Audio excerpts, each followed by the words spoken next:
Well, hello guys, welcome back. Do you remember She-Hulk? Do you remember the epic, wonderful, amazing show that was She-Hulk that came out, I feel like, what, 2 years ago now?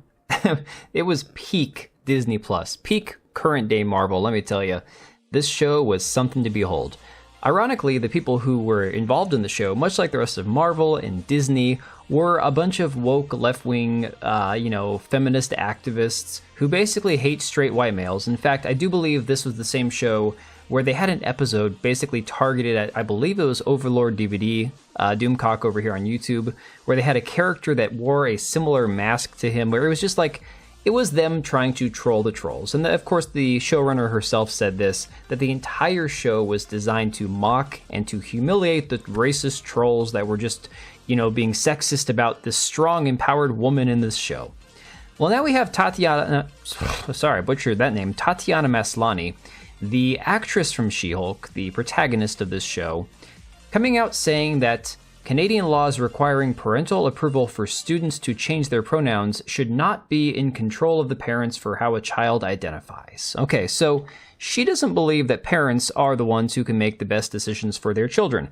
Ironically, it would not surprise me to learn that this woman has no children of her own, given the fact that most of these people, between the Alphabet Mafia and those who support them, tend to be childless. They tend to resent their families, their parents. They tend to have animus towards people who are religious or conservative or traditional. That's just kind of the way this all shakes out. So from Bounding into Comics here, it says, once again throwing her hat into the ongoing gender discourse, She-Hulk attorney-at-law star Tatiana Maslany has made it clear that she is a virulent opponent of her native Saskatchewan, Canada's newly enshrined into law Parents' Bill of Rights. And of course, we've seen things like this all over this country here in the US, where people are starting to wake up slowly to this infection that is essentially the gender cult, the gender ideology that's being pushed on people as young as 10, 12 years old, or even younger in some cases. And they're realizing, maybe we need to just slow this down a bit. Maybe it would be crazy to just kind of like throw this at everybody and not realize that we're going to have some far-reaching effects in the near future. So the article goes on to say, the series of events which eventually led to the bill's creation first kicked off on August 22nd, 2023, when the province's then Minister of Education, Dustin Duncan, announced a new set of policies surrounding the subject of student sexual education. Specifically, Duncan made it a requirement for schools that when a student requests that their preferred name, gender identity, and or gender expression be used, parental guardian consent will be required for students under the age of 16. I would argue that it should be under the age of 18, but again, I'm not Canadian. Us here in the US, we have our own set of issues. Obviously, we've got our own set of problems to deal with, so we'll just tackle one thing at a time. And to engage in a review of the involvement of third-party organizations in supporting school divisions and teachers with delivering instruction related to sexual health outcomes in the curriculum. I think that's a rather based, fair way to treat it. Honestly, I don't think it goes far enough, but at least there's some guardrails in place.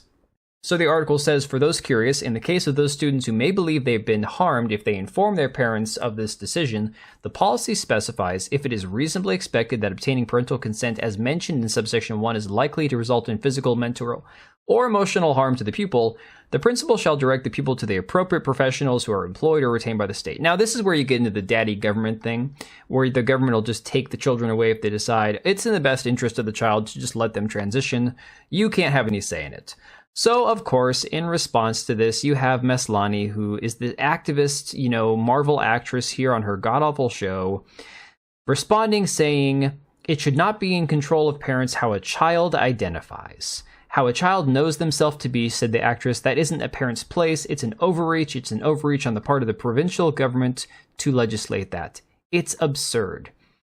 The She-Hulk star further opined, children have rights. Children are human beings who have knowledge and who know themselves, and we should be taking cues from them. I am sorry. I am a parent of 3 children, various ages, who are all rapidly approaching their teenage years, coming up here in the next couple of years, and not in your worst nightmare would you ever want children to be the one calling the shots and giving cues to how the parents should behave and how we should be raising our children. You don't let children make their own decisions when it comes to their clothes, usually, what they eat, when they shower, how much screen time they get. How can you trust them to know themselves when all you have is this? I mean, look, we just got done with June, with Pride Month, guys. We got done with all this crazy nonsense that was being shared on Twitter that all these disgusting, degenerate people were sharing all over, social media. It was absolutely disgusting to have to see it every day on Twitter, the depths of depravity that we were witnessing. And now you want to tell me, okay, now that we're exposing that kind of crap to children, now let's let the children make up their own mind. It's absolutely absurd.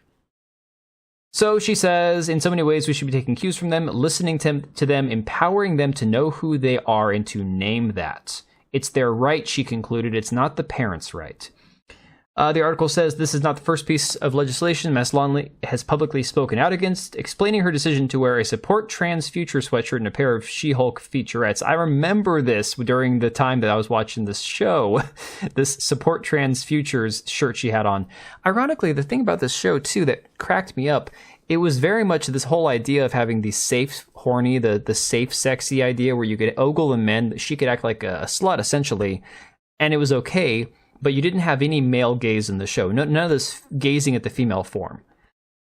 So it says let's see, Maslany told Elle magazine, those shirts were a direct response to what was happening in terms of the Parents' Rights and Education bill passed in Florida. I felt as an employee of Disney that I had to speak. No, you didn't have to speak. You could have kept your mouth shut. You didn't have to say anything. I mean, you didn't have to say a word. But here we are. Stand with the people who I stand with. I wanted to let people know who needed to know that I was with them. Now, ironically, I'm pretty sure this show will not get a second season. There's been a lot of talk about it, whether or not it's going to get picked back up. Disney has their hands full with The Acolyte, which we're going to cover in another video, with the reception that they've had to a lot of their ideological push and their involvement in politics. I think personally, she's way in and over her head. I don't think there's any chance Disney gives her another shot at her second season for this show. I could be wrong. Disney does like to throw good money after bad. But either way, guys, let me know what you think about all this. Make sure to check out the website. I just got a new article up this morning, minimaleffort.shop. We have got our news, videos, and merch all in one place. Easiest way to support the channel, or if you want to become a channel member, the join button's down below. Minimalist level is $3 a month. It just goes a long way to help and support the channel. I appreciate you guys either way just for being here. It's a massive blessing. Let me know what you guys think about all this, and we will see you on the next one. All right, and if you made it this far, thank you so much for watching the video. Thank you for being here. I do have two channels, Minimal Effort Podcast, as well as my gaming channel. I do have a Twitch and Kick for my gaming channel. We do live streams over there occasionally, maybe once a week. And then if you are in the market for a new PC, make sure to check out Meta PCs. Click the link I have down below. Use code TBOW at checkout for a special discount. Thanks again for watching, and I'll see you next time.